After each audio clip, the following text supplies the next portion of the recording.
is it possible that the sentient computer is the one that was like, hey, here's an idea. Yeah. Yes. They may be savage, but we can take a few of their things. Totally possible. It kind of reminds me of the cultists from H.P. Lovecraft, who know that Cthulhu is going to bring about the end of the universe, and yet they're doing everything they can to get him here. Clarence definitely doesn't seem to have a lot of empathy. I'm not sure. Like the story he tells about the person pushed off the cliff. Right. And just like tequila. Tequila. Hello and welcome to Road Goes Ever On and On. Today, guest host Dawn and I are discussing Three Body Problem from Netflix, episode 5. We swear Mark will be back next week. And if you're enjoying our videos, a like would be appreciated. And if you don't want to miss a single one, then be sure to subscribe and hit that bell icon for notifications. And with that, let's talk about Judgment Day. In particular, that scene. I know that I've harped a little bit on the show. I thought that the scene was brilliantly done. Yeah, I did think it was well done.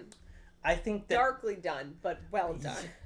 And I think it actually showed kind of one of the beauties of adapting something to the screen, of using a visual medium to its advantage. Yeah. Like, there definitely were changes, but I think that in this case they were positive changes.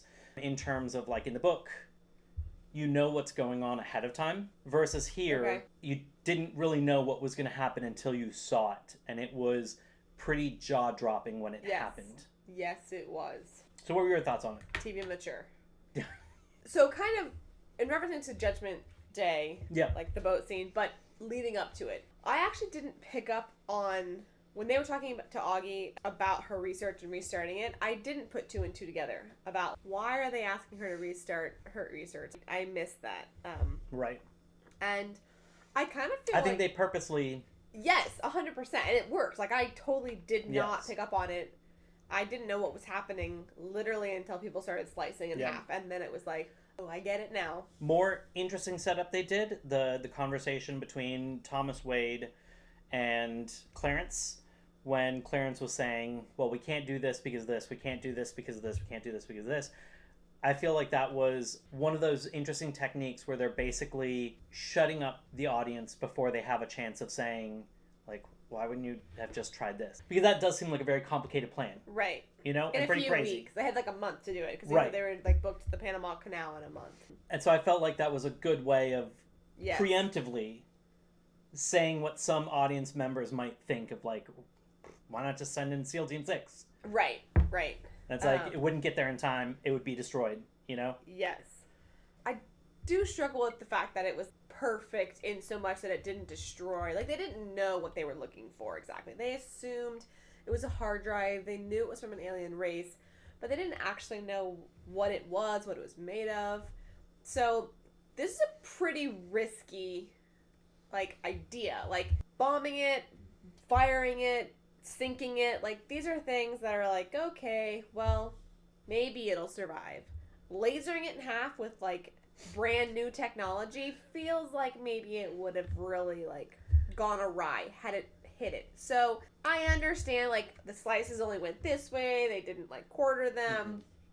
I did see that, but it still feels ever so slightly unrealistic that it didn't touch him, because he actually held it against his chest, so they don't know where he's gonna hold it. So that's one of the things that they did kind of go over in more detail in the book, explaining the advantages of this, and also they went over potential pitfalls, like what happens if it falls in the water, what happens if a fire happens. And so I think that it was the best plan, and I think that they were actually okay with it being sliced, because they're nanofibers and it would be such a clean slice.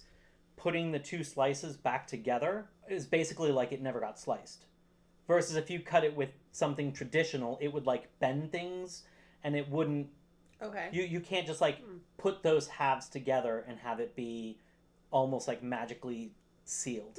You know? So they did go a little bit more detail in that in the book and kind of explain that. And in that, you kind of see how cunning Clarence is. In the book? Yes.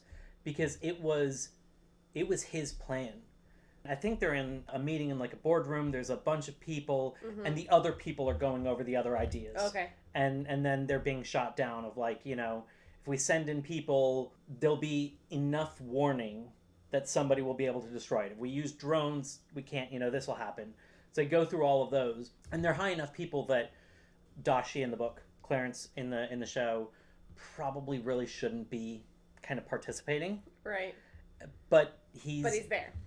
And he's somebody that will speak his mind even if it is an inappropriate time or an inappropriate way to communicate. And his plan is, I mean, like you see come out, is a pretty shocking plan. Yes. And like the casual way he describes it, not really seeming to care about the human cost.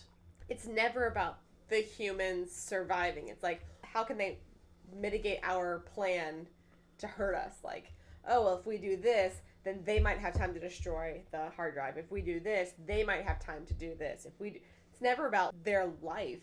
And to a certain extent, even though there are kids on board, there's kind of like an argument of, well, because these people are on the Judgment Day, they are complicit. Like, they are trying to help the aliens, and because of that, they, unfortunately, Right. The friend of my enemy is my enemy. Right. But they do bring up, and it is briefly mentioned in the show as well, is there anybody from the port on the ship? Right. And that's kind of like, because that person's innocent, right? Right. They're not part of it. They're just happen to be there because they're passing through this area, and so there's somebody on the boat. Yeah. And it's interesting. Like it kind of reminds me of like that calculations that are made in war. Yeah. We've seen some of that in Masters of the Air recently. Mm-hmm. Where they made calculations that are at a horrible cost. Yeah. Acceptable casualties. Right. Acceptable. Yeah. Well, one of the most interesting ones to me actually was in the Imitation Game, when that's the one with Alan Turing, who creates the first computer which is able to decode the like German ciphers so that they can actually get the secret messages that are going on. And somebody in there, I don't know if it was Alan Turing or one of the people working with him, made the realization that the only way that there is power in them being able to decipher these messages is if the Germans don't know that they can do it. So they had to figure out, like, what is the smallest amount of messages that they can act on without making it obvious that they have this information. Yeah. So they knowingly intercepted messages, knowing that attacks would happen on their own people and that many of their own people would die, and just, like, let it go. Yeah.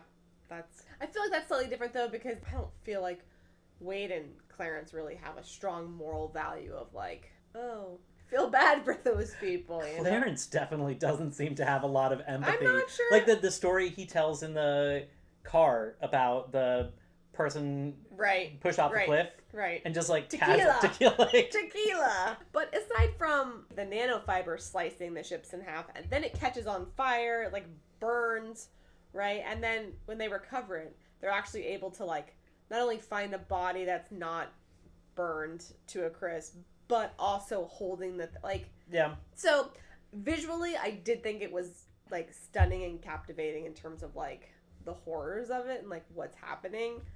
But I also felt like it left a little bit of like it didn't nail it.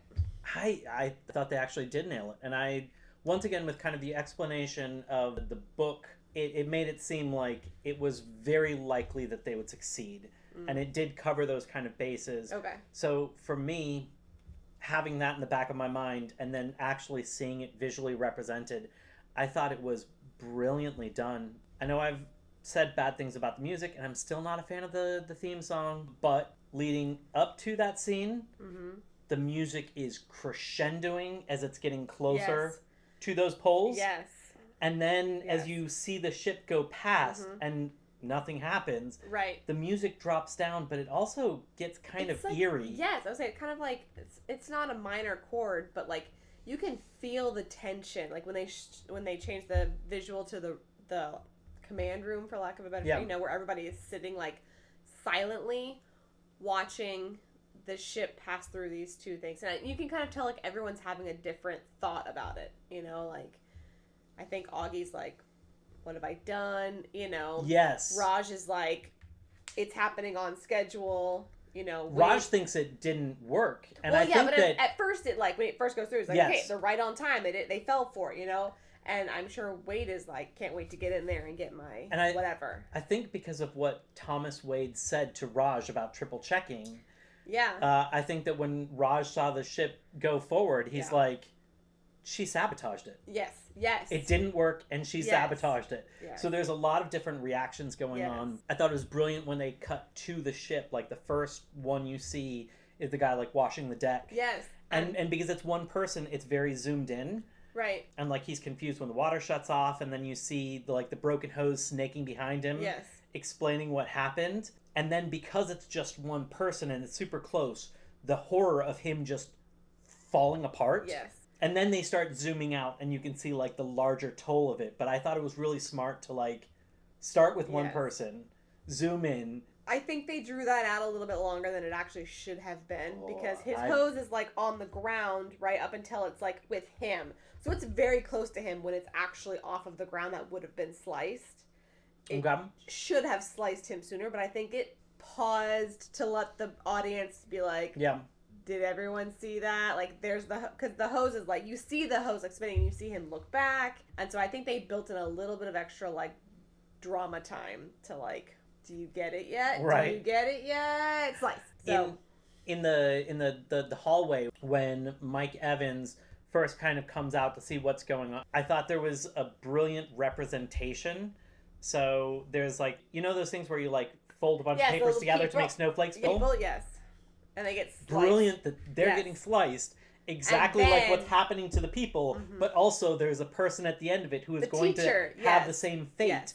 But also because it's paper, it shows you how like perfect and clean of a cut it's doing so many layers of like information that it's helping convey. Yes. And it also led to an interesting kind of WTF moment for you, which is, and I'm sure a bunch of people in the audience who didn't read the book, of you're watching this, it wasn't explained that it's the nanofibers going across. Right. You didn't know which way they were going. So I was thinking of the diamond, which was... But not just that. The ship isn't showing any signs of it. Right. So it, like, you actually paused it, and you're like, only some things being affected? Right. And I was like, just press play.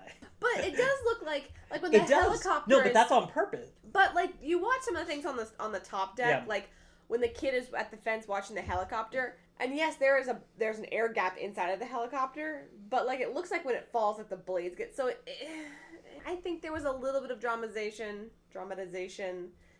involved in it to like really emphasize what is happening. But yeah, I had no idea why the ship wasn't coming apart. But that was a beautiful visual at the end. Yes. When the ship comes around and it's just like layer. That was actually really cool. So I thought they nailed that. I think completely. You think kind of for the most part, but there's some issues. I do think that some of it should have collapsed.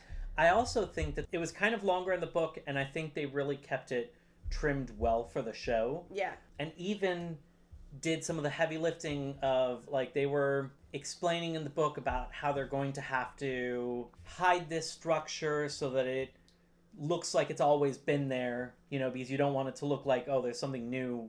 Should we be worried about this? And they did it literally with just one line of dialogue. So they kept it so short, where Raj is looking at the pole and he turns to one of the contractors and is like, put another layer of rust on it. Make it look 30 years old. But it starts in the water. Yeah. And they raise it. Like if I was a ship commander and I saw things raised, captain, I guess is what they're called. They don't see that. So the whole reason for that was, which is explained in the book, is that there's other traffic. They don't want to murder everybody going through the Panama Canal. So it's down. Yeah. A good point. Once the last boat before it goes through, raise it, and then they can lower it and not murder everybody going after. It seemed like just the way they were cutting to like the boat in the canal and then seeing it raised. I thought they could. I've never been to the Panama Canal, so I don't know what it looks like. It seemed like the captain should have seen it coming up, and I'd been like, I would have, hit this. stop At the button, throw brake. the anchor, you know, like don't go forward. This looks like a trap.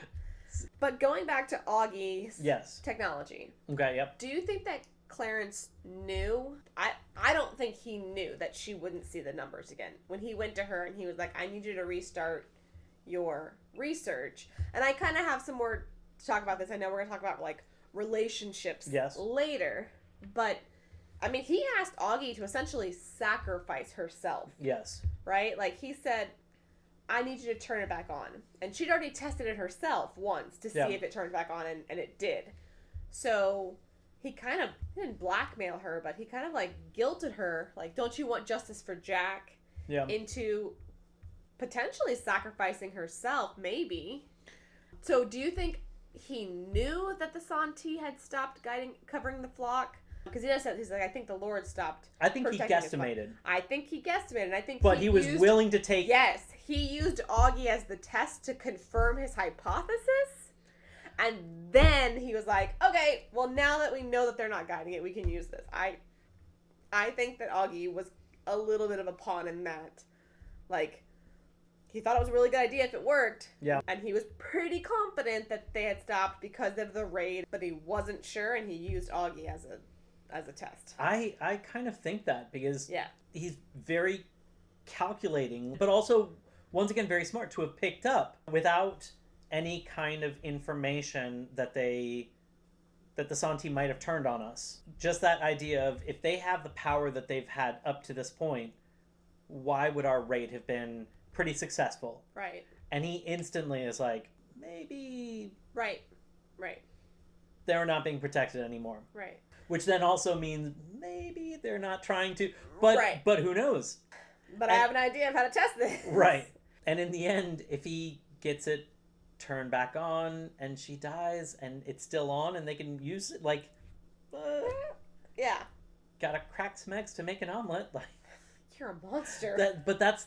I think that's... I still think I you're think a monster. that's Clarence. Another thing about Judgment Day that could also kind of fit in the relationships category that we had talked about is, or that we will talk about, is Mike Evans' relationship with himself in that moment when he realizes that he's really screwed the pooch. Like, they're not talking to them anymore, and he's covering it up, right? Like, he meets that guy on the top deck because he's walking around, and he's, you know, and they're talking about how, like, concerned the people are about the raid, and he's like, do you think the Lord would have let that happen if they didn't want it to? Like, and so, like, what is the realization for Mike Evans when he's like, ruh-roh, no one's talking back anymore? Are we still Like, do you think he still believed that he was protected, or do you think he was just covering because he didn't know what to do in that moment? I think he didn't know, and I'm gonna walk this line carefully, and I'm gonna try not to seem too hating on religion, but it did kind of remind me to a certain extent of when people with religious knowledge, you know, generally the people that work in the institutions, withhold information that they're comfortable with that has tested their faith in order to not test the faith of the people that trust them. Okay. You know? And so that it kind of felt like one of those situations where this is the kind of thing that might shake up his... Not that they're his congregation, but like shake up the people on the ship. Yeah. Yes, the people on his ship. And he knowingly withheld that, especially seeing how that person was struggling with their faith. Versus he was strong with his faith, even though he didn't understand what they were doing. He still, in the end, he asked for forgiveness for that. He didn't say, like, I was wrong. He asked for forgiveness from them as his last action. I think he said, like, I'm sorry, right before he... yeah. Yes. He said, I'm sorry, like, he didn't mean to lie. Like, they never lied to them. Like, so... Yeah. So I think his faith still held. I mean, he knelt could at see the that... end. Exactly, He went to his knees and just clutched the thing. So he could see this other person who was struggling with their faith. Yeah. And he specifically withheld that information to not further test their faith. Yes. Is what I'm... Once again, not trying to, like, step on religion, but that... It seemed like that kind of parallel. Yeah. No, that's... Yeah, I can definitely see that. All right, let's chat a little bit about a part of a line that I really liked. How to fear again. Yes. Okay, so I wanted to talk about something going back a little bit to when we originally saw that she'd responded. Okay, yep. And it kind of goes back to, she said that she responded in this episode because our civilization is no longer capable of solving its own problems. Yes. Is what she said as to why she responded when Clarence asked her. But if you think about it, looking back at the previous episodes, when she responded, that was the same time that she explained to the other guard that using the sun as a magnifier would help amplify it. And they were going to go together to the commander and present, and she was going to present her idea. Yes. Or at least they were going to present the idea together. Yes. And then that guy goes ahead and presents without her. Yep. And so you can tell she's hurt, she's angry, and that's when she decides to respond. I don't know if that was the impetus. I mean, that's kind of how I think that was just like another way that she was kind of I mean, I stepped know on that, and... like, obviously the whole revolution in China where her father's killed before her eyes. Essentially, she's taken in as a prisoner and working at a work camp. Because of her science background. And then she's, like, further interrogated. They want her to name all these other people right. as connected to her dad. And if she signs that, she won't be in trouble. Right. But she's like, she has no idea. I never saw those people with him. I can't do that. Right. And the treatment she gets for that is... Yes. So she continuously sees the worst in humanity. Yes. For the most part. I guess that's true.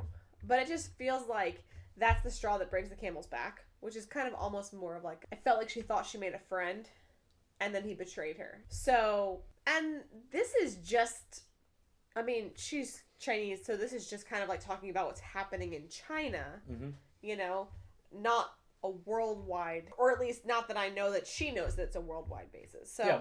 I thought that was interesting that that was her reason, because I don't know that she knows that humanity is not capable of solving their own problems worldwide versus how she feels in that moment where she's just kind of angry and... But I also think she has a unique perspective as a scientist, and I think it is an amplified version, but we honestly deal with a muted version of the same thing, which is all the work that goes into science and all the benefit that it does to humanity, and yet the continued distrust it gets. And, you know, look at what we're going through with climate change. Yes. You know, and climate deniers that are allowing for the situation to continue to get worse. We need to do something about it. And because there are people who refuse to believe it. Right. That's not even like the people who are like, they get it, but it's like, oh, look, this doesn't affect me. Yeah. Like there's a whole spectrum. Yeah. And I think she's dealing with an even worse version. Like I think it's amplified for her, where if that science looks like it's coming from the West, then it's wrong. Right. No, that's a good point. That's a good point that I guess... So I think that it's that kind of perspective. It's like science can save humanity, but you gotta believe. Which is not scientism. I know. No, but like... That's not science. No, I know. But like, you have to... That's not science. That was the worst way to describe it. Yeah, that really was. But yes, I think that she's kind of has that kind of unique perspective. Yeah. No, that's a good point. That's a really good point. Talking about the raid in England, we just mentioned a little bit about when Mike Evans is talking to that guy on the boat, you know, it's like, do you think they would have let it happen if they didn't want it to happen? Right. You know, and that's starting to rebuild, I think, that fear in Mike Evans, you know, because he knows, like we talked about, like, he knows that no one is no longer talking to him. Yeah. And so it's, that fear has, I think, is implanted a little bit, like, oh. Right. No, what did I do, you know? Yeah. So I definitely think it starts there with that. Because I feel like before that, I mean, UNG is ready to accept the fact that she's no longer of value, you know, and just accept her fate with whatever it is. Like, there's no fear there because she believes that she's setting up future generations or the world for... That was the interesting thing, is that the thing that broke her wasn't that she wasn't important anymore. It was the recording where they said, we can't exist with liars. Right. And that realization of, they didn't give up on me. Right. They gave up on humanity. Correct. Right. And that was kind of the breaking point. Yeah. I definitely thought that was interesting how comfortable she was with whatever happened, because, and that is a similar parallel with a lot of religion. I don't want this to happen, so I'm going to pray it doesn't happen, but if it does happen, then it's the Lord's will. So I'm going to hope that police don't show up to my raid, but if they do, it's the Lord's will, you know, and just that, like, acceptance of whatever happens. So I thought that was kind of the beginning, at least for Mike Evans, like the beginning of for him to fear. It's interesting when you kind of talk about that parallel, because it reminds me of a great quote about science fiction, which is one of the things I love about science fiction. I don't remember if Isaac Asimov was the original person who quoted it, or if he kind of did like a more streamlined quote, but the basic idea is that great science fiction doesn't just predict the car, it predicts the traffic that comes from it. And so the idea is there's plenty of science fiction that comes up with like flying cars and, rocket ships and time travel and all this other stuff.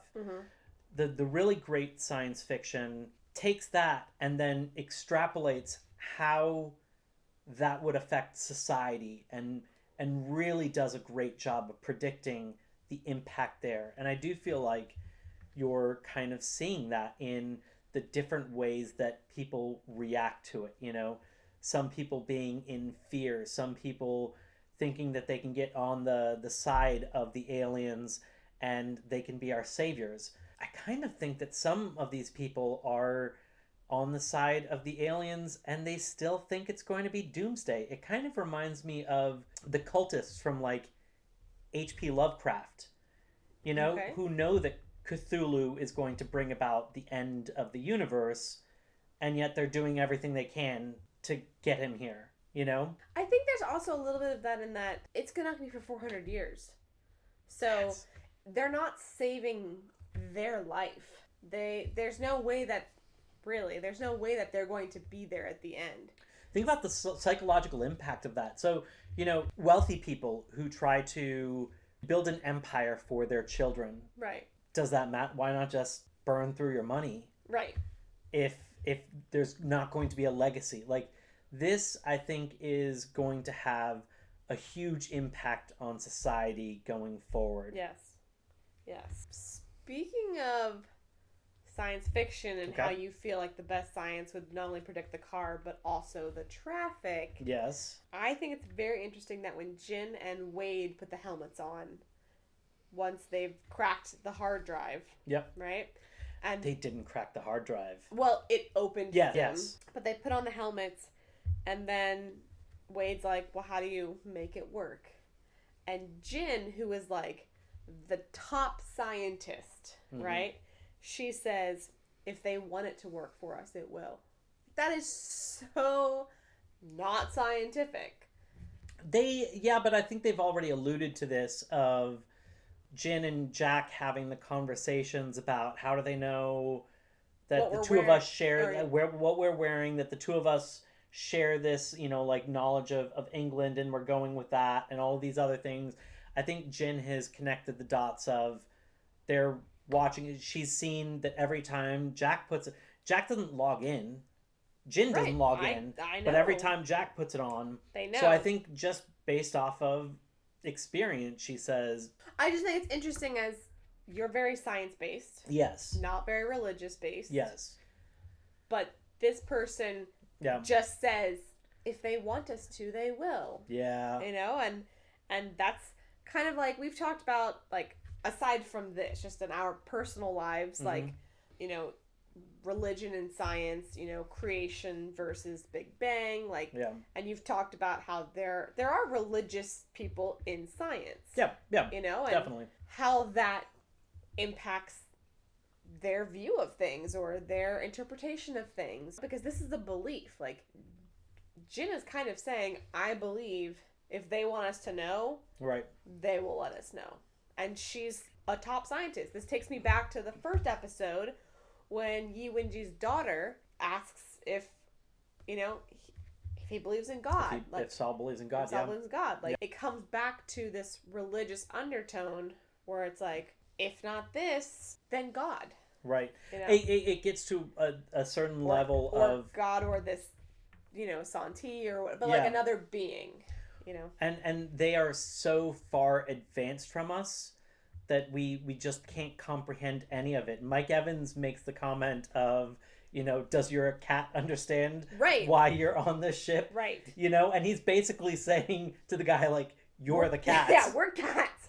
Which brings me to my next point, kind of at the end, when the mystery woman is talking about why they're doing what they're doing, why they are hindering their science, Earth science, until they can get there. Because it's only 400 years. Right. They have technology that I feel like is hundreds of years from Earth.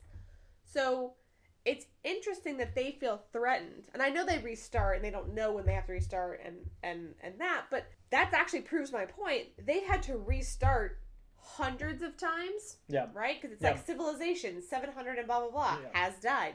So they've restarted hundreds of times, if not thousands of times, and they're still hundreds of years ahead of Earth. So what are they threatened by? Because hundreds isn't a lot. And they're going to be traveling in space with limited resources versus we'll have hundreds of years with all the resources we want. They made a sentient computer that took over the universe, knew what it was doing, and then said, okay, I can go back to my original size now. Became a black hole. Then they made 4 of them, combined them into groups of 2, and sent them to Earth.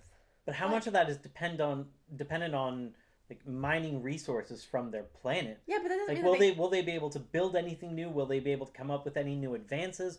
400 years is. But they said that the technology was nothing. Like hundreds of years ahead of ours. Let's, if I may, I know you like visual aids. I do. I'm a visual learner. Okay. Okay. Here we go.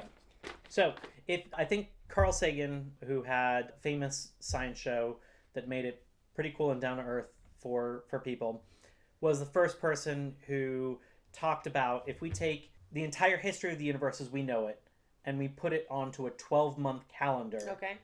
Where would the events fit? Okay. Just to put like a scale to things. But give me how long are we talking? From the Big Bang to now. Give me a year. Give me a. I have a calendar. No, but you didn't get. How long is it supposed to represent? It's 13.9 billion years, I think. Okay. So each month is a little over 1 billion years. That's a. Okay. Just hear me out on this. Trust me. Trust. I left some things out because I wanted to stick with the highlights. So January we have the big. So this is literally like midnight of January. Okay. The 1st of January, midnight, Big Bang. Okay. The 3rd of January we have the first stars. 15th of March we have Forgot to add your birthday. The 15th of March we have the Milky Way forms. Okay. In September 1 we have our solar system forms. Okay. September 10 life emerges on Earth. Okay. October 1 photosynthesis originates. That's pretty important to life, right? Okay. December, let's see a month calendar. Okay? So now we need. That was a month calendar. No, now we need days to be able to see this because there's more happening. Okay. Like at this point we need to zoom in order to be able to see things. Okay, this is December of 2023. So this December, December of not 20. No, I mean, December 2023. December of our universe. Okay. Okay? So December 5th, multicellular organisms appear. Okay. 19th, life comes out of water. Okay. 25th, we have the dinosaurs appear. Okay. 26th, we have the first mammals. The 30th of December, the second to last day in the entirety of our history of the universe, the dinosaurs go extinct. Okay. On the very last day, we have too much going on. We need to zoom in further. Okay. Okay? So now we have an hourly planner. We're talking about December 31st. Okay. Okay? 10:15 of December 31st. 10:15? Come on. No. This is okay. At the scale. Okay. 10:15. Apes appear. 8 o'clock. PM. Humans split from apes. Okay. 11:53 p.m. Homo sapiens appear. Okay. Where we're getting to a point where we now have to zoom in even further to see what's going on. So in order to finally see what happened with history, Okay. we have to zoom in to the last seconds of December 31st. So this is the last seconds. In the last 13 This seconds... is not a calendar. This is just handwriting. The wheel is invented. Okay. In the last 12 seconds, writing is invented. In the last 10 seconds, Egyptian pyramids are built. Okay. In the last 2 seconds, Galileo uses his telescope. In the last second, humans land on the moon. Okay. So if you take the entirety of the history of the universe, which you said into a 1-year calendar, yes, modern humanity comes about in the last 2 seconds of the last day. Yes. That's like... But I still don't... I mean, I definitely see... I see what you're trying to say. Like, it's definitely skyrockets in the end. Right? And then she kind of says that, you know? Like, yes. She does make Jin kind of say, when was the Industrial Revolution? When did you start farming? When did, computers invented? Like, she does go through that. At the same time, this is 400 years. Like, is that a long time? We're talking about their tech that they already have is already hundreds of years from where we currently are. And they already have it. And I don't even know that that's their most advanced technology. So, while they may not be advancing anymore because they're on a boat, or not a boat, they're on a ship coming for Earth, I don't know that that means that we're going to necessarily out-science them. I do think this show has a pretty damn good science grasp, and I do think that these ideas are not far-fetched. Okay. And that is a believable idea. Okay. I mean, I don't know. To make a sentient computer that takes over the galaxy and then black holes it back to its original size, to me feels very far away from where we are. That sentient computer was based off of the idea of extra dimensions and being able to unfold those. And so that brings us to our latest segment, a new segment called Sterling Has a Bad Memory, and Sometimes He Can Be Wrong. I'm really glad this is recorded because that is something I don't hear very often.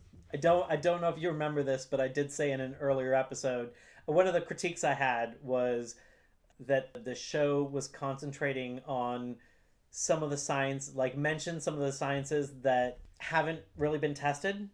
And I was like, let's spend some time on the ones that matter. And I mentioned Jin doing the whole non-conversation about extra dimensions. And I was like, I don't think that this... Yeah, you were like, this sounds... comes up. And the funny thing is, I read this whole thing about the Sophons because that is in the first book. I was going to say, you read the book. I read it, completely forgot that was coming up. And was busy poo-pooing. Oh, I know. On the show.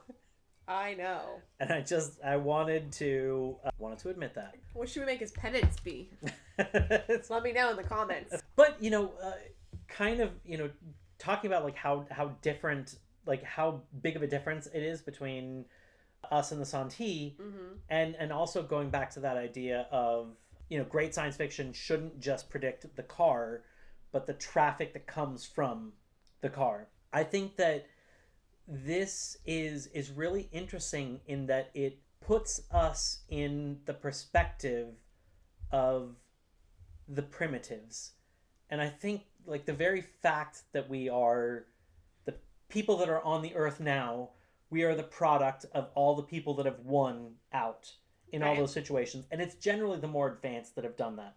So we are coming from that privileged aspect of being the ones who have won.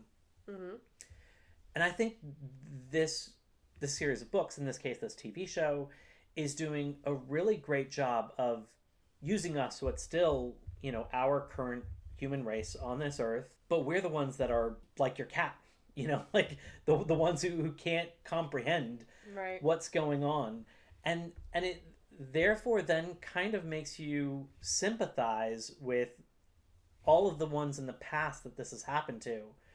And you can use this as a lens to look back on humanity and kind of look at the choices of what is acceptable for that conquering group to do, what is acceptable for that, you know, group that's trying to survive to do, and like how does that look and how does that play out? The calculated risks. Yeah. And it's and also just kind of like how does it look to each side? You know, it kind of reminds me very vaguely a little bit of, I don't know if you remember, there's a group, I don't know where, in a very secluded island that has had little to no contact with modern humanity, and there was a missionary that went out to try and bring the word of God, and he was killed by them. And like it's illegal to go there because that's trying to be protected.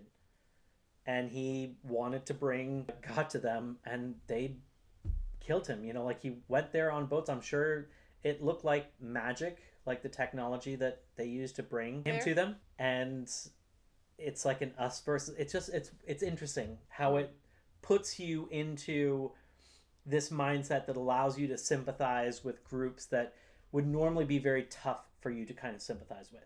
Okay. The next thing I wanted to talk about was when the woman in the game said to Jin and Wade, "We wrap your world in illusions. We make you see what we want you to see."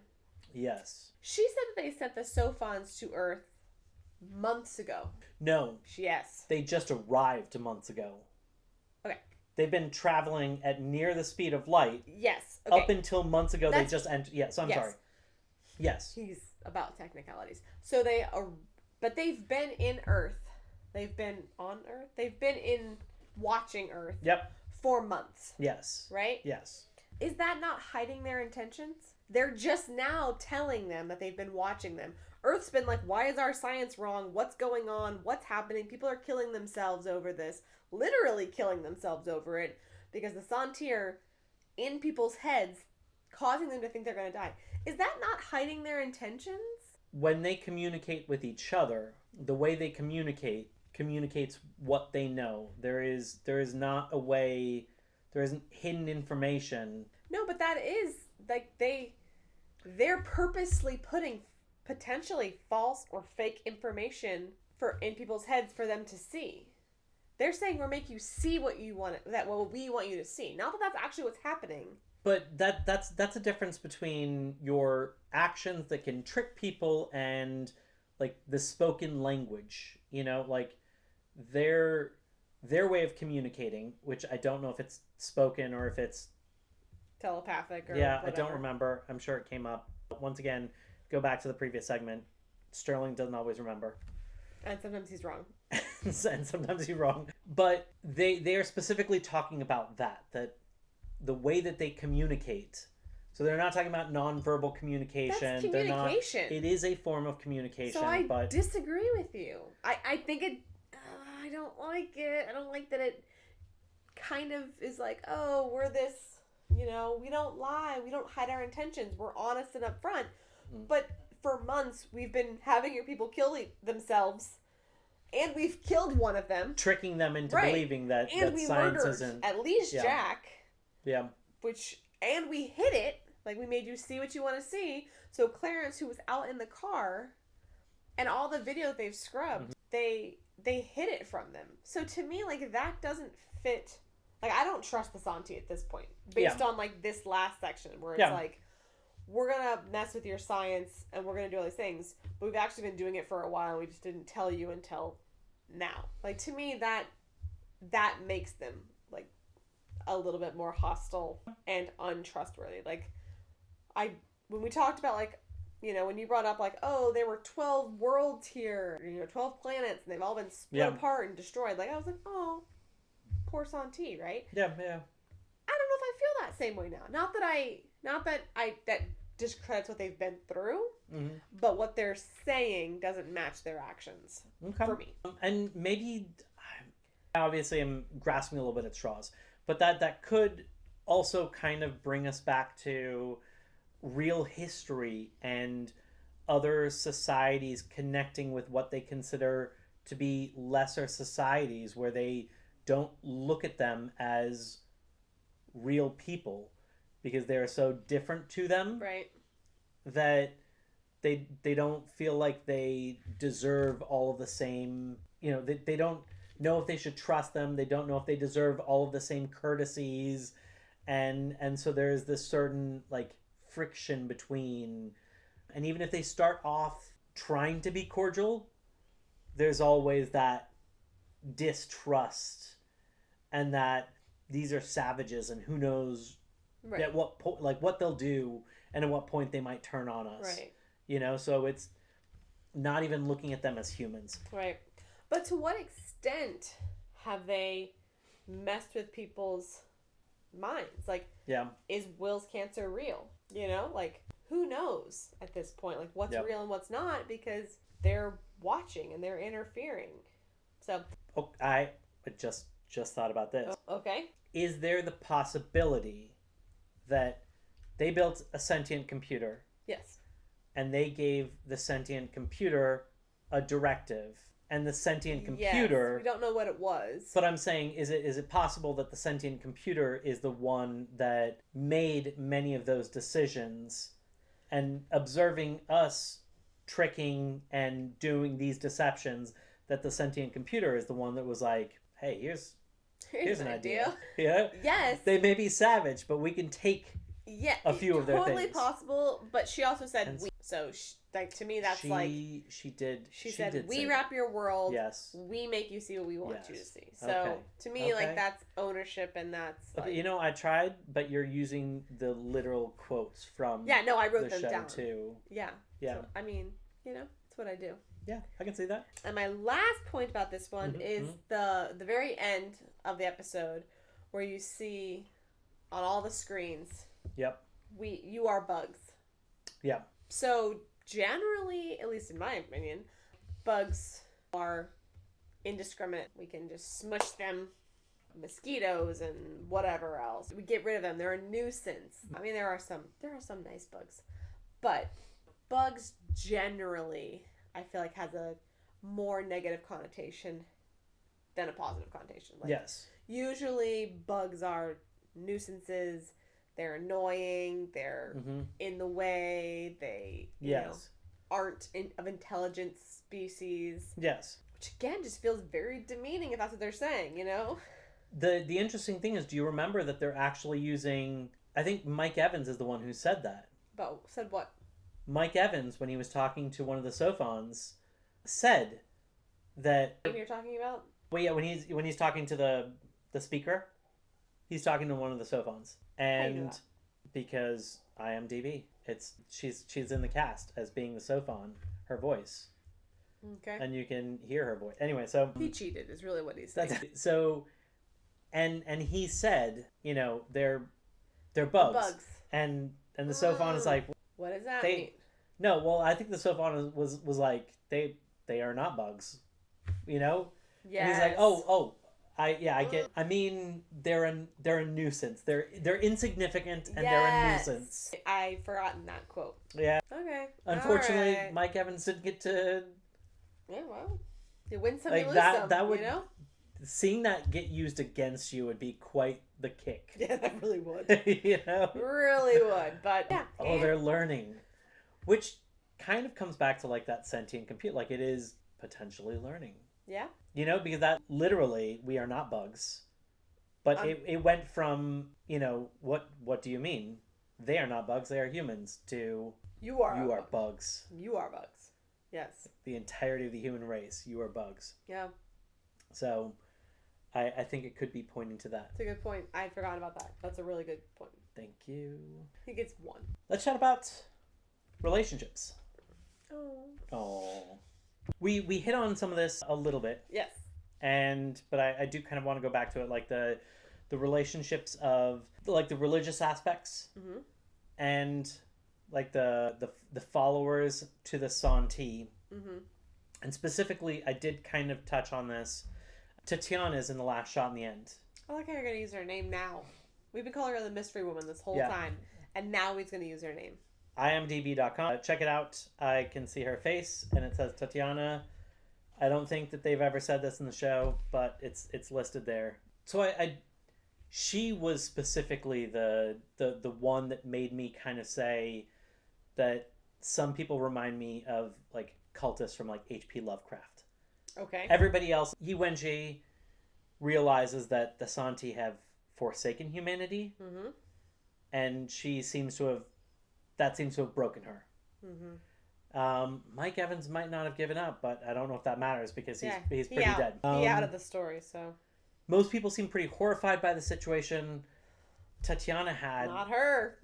Last shot. like a look of Joy? ecstasy. Yeah. I think like the coming. Like, yes, Savior is coming. But is it even like she's got to be in with them on a deeper level, right? Like she's doing their bidding on Earth to a point, and she was not frightened by an eye in the sky. So, but that kind of reminds me of cultists from like H.P. Lovecraft, where the Cthulhu is going to bring about the end of the universe. Full stop. He's not. This isn't. There's heaven, and you get to go to heaven afterwards. It's just he's bringing about the end, but he is this huge deity, and there are these deranged people that are going to make it happen sooner. And like, if he is the Almighty, then they are going to worship him, and they're going to help bring him about. And it kind of comes off a little bit like this. Like I can't help but think that she sees this and she realizes they're not coming to help us. You don't call people bugs and then be like, but we're gonna be friends and we're gonna help you. Right. Okay. And I wonder if, maybe this comes up in the second book. Haven't read the second book. I did mention that there are at least 2 factions, and I did mention the name of them. Yes. But they didn't actually talk about the differences of them. And I can't help but wonder if they go into more detail in the second book, and they're kind of bringing this forward, that some of those people are batshit crazy people who just realize, look, if the Santi are it, we're there, even if it's the end. I don't know. That was the vibe I got. Okay. My relationship bullet points go back to the beginning of the episode. Okay. And I'm curious, since you read the books, yes. and I did not. Yes. Raj and Jin. Most of these people don't exist in the first book, so. Well, that's the answer to my question. So there's not a Raj in the book? Most of these people don't exist in the first book. Okay. Some of these are characters that have been brought in early from the second book, and I've not read very far in. Divided characters into multiple characters. Most of them are basically early characters from the second book, where the work of the main character who isn't in the main character from the first book is not in the show. But I thought you said they were divided into like 4. Their work has been divided into these characters that have been brought in early. Into the Oxford 5, right? Yeah, so it's like these characters have been brought in early, and the work of the original character from the first book has been split off into that work, so that we can continue to follow characters, because I read that the main character from the first book really doesn't have much of a role afterwards. Okay. So like, rather than having a main character that you just don't follow again, they split that work up with people you don't see in the first book. Okay. But you will see later. Okay. My question was the whole Raj Jin relationship coincidence? Like, Raj is who they go to run the mission for the Panama Canal. Yeah. And Jin is the person that Wenji has been focused on since she was a kid, or since, or whatever, since she was young. And that the fact that they're dating and that they're both key players, I didn't know if there was any kind of backstory. Because even Augie commented on the fact that it was weird to Clarence, I believe, when they were in the car. Yeah. Like, really? Jin's boyfriend? Why was he so... Yes. Yeah, exactly. And so I was wondering if there was any story to like, oh, they were purposely pushed together, or whatever. But I mean, I think the show specifically kind of pointed that out. Yeah. I think there might be more to it. Okay. Because the show took the time to kind of point that that question out. And so that'll be interesting to see if they were purposely like somehow put together versus coincidentally, or if they're kind of used to like. I mean, Jen does neither of them. Raj was a new boyfriend, if you remember. Right. No, I do remember that. That's why. So it's not like that's a long relationship. Exactly. I guess they don't know what the other person is doing, because I was gonna say, are they kind of like blackmailed to protect the other one by keeping, you know what I mean? Raj does know that some of the stuff that Jin does. A little bit about the game and stuff, but oh no, not the game, but like what Jin does for work. yes, but not how it relates to the game. Or I don't think he knows much about the game. He knows that she plays the game because. Yeah, I don't know if she went into detail because that might just be like weird and tough to explain to somebody that's. No, I know. I know what it's like trying to listen to somebody who's trying to explain things, and you're like, I don't know what they're saying.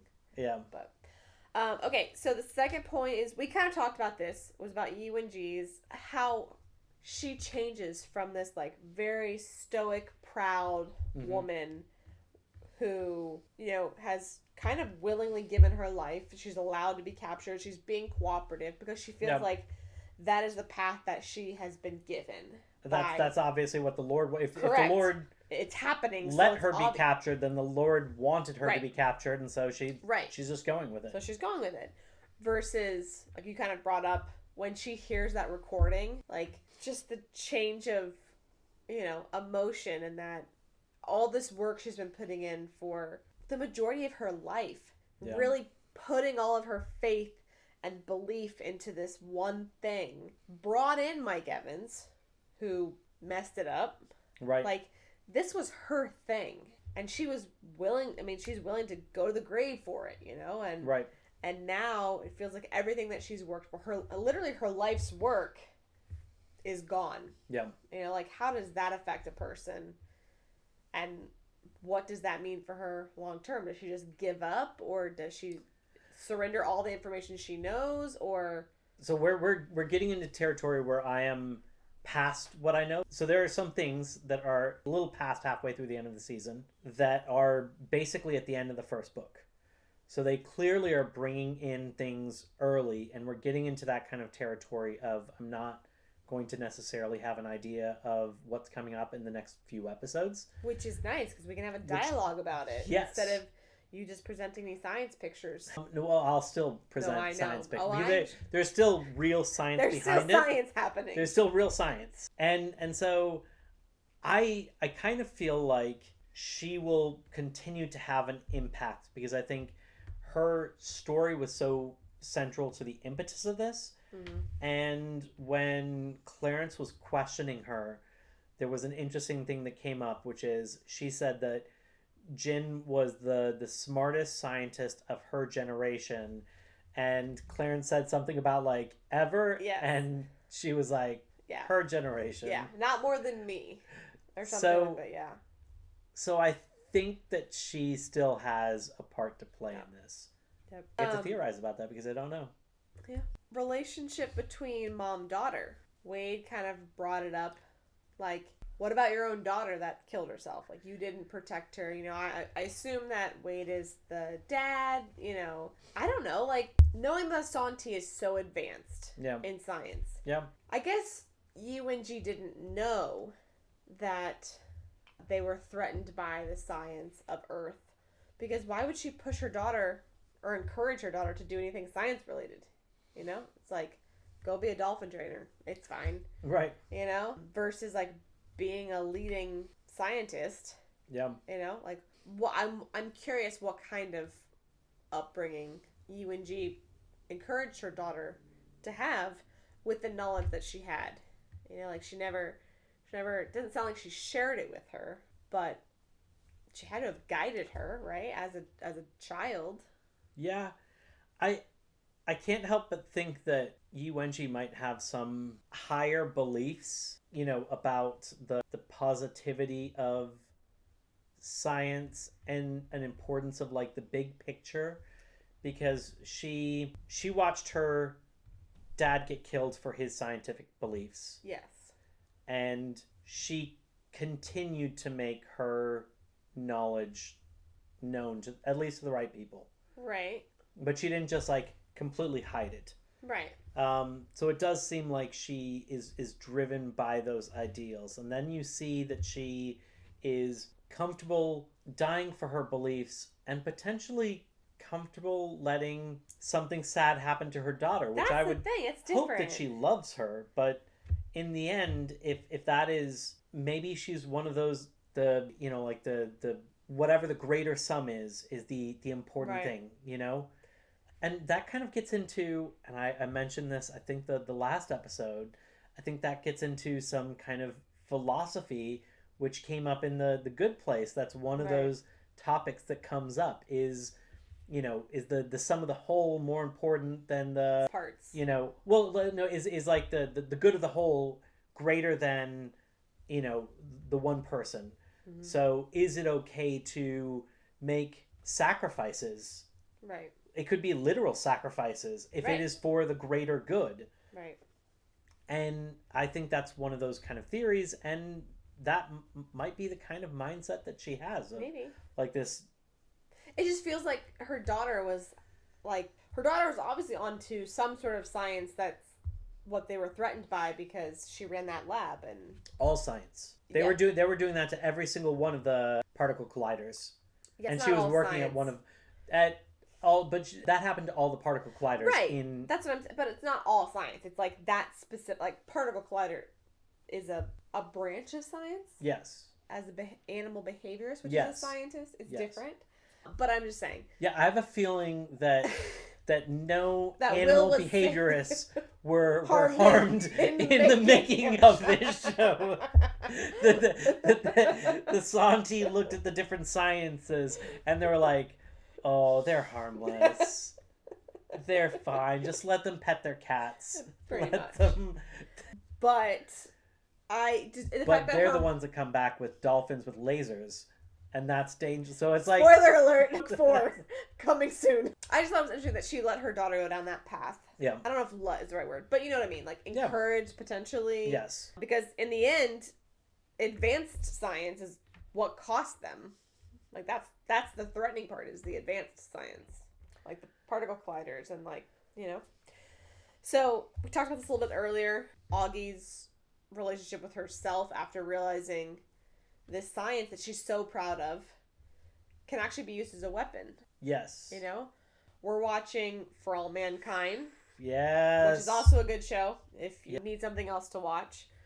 So we're watching For All Mankind. We're only in season 1, so no spoilers. But it talks about the guy, the German. She says as she explains a spoiler. Is that a spoiler? Give me just one moment. Let me, if I may. It is referenced in For All Mankind how somebody can create a scientific advancement and that a government can then take that scientific advancement that is for the good of mankind and they can use it for something bad. And so that is briefly referenced. Okay.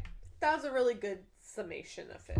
Briefly referenced. And yes, I think we're potentially seeing that where the applications for the good applications for nanofibers, amazing. Right. I mean, I don't know what you would use it for. I mean, she cut like a diamond or something, which was fun. But is that like everyone gets a part? I don't know what a nanofiber would be used for.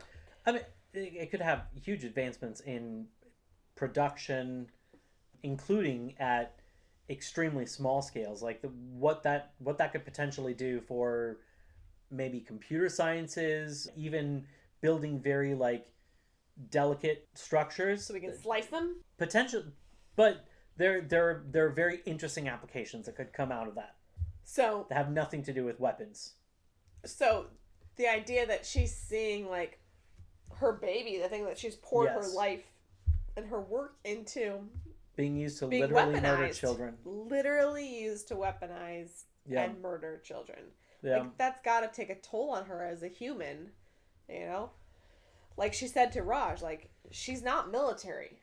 She didn't sign up for this. Mm-hmm. She wanted to make this thing, She wanted to make this, advance this. She wanted to better humanity. Yeah. And here and now... he wants to save humanity.